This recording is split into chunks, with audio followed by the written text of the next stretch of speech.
and thank you for joining us for Friday's Daily Market Outlook.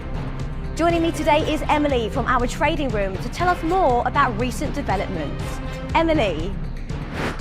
Commodities prices slid, led by silver, part of a broad market sell-off as investors reversed an earlier rush for hard assets after global geopolitical tensions eased. Wall Street ended sharply lower, with the Nasdaq dragged to its lowest since November by losses in Microsoft, Amazon, and other tech heavyweights, after Alphabet said it could double capital spending on AI in the race to dominate the emerging technology. Crypto exchange Gemini announced its exit from the United Kingdom, European Union, and Australia markets as the company slashed its workforce by 25%.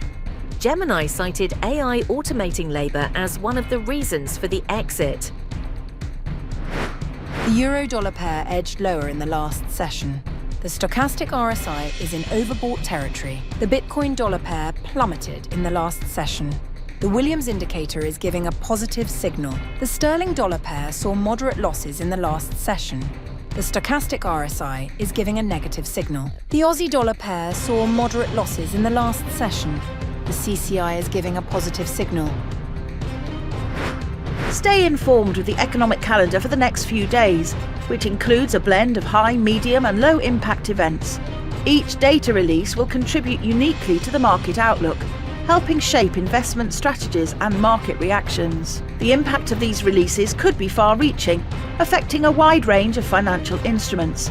Staying aware of the upcoming data can be key to timely and strategic decision-making.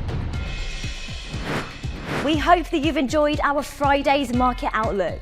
On behalf of all of us here, we wish you a productive trading day.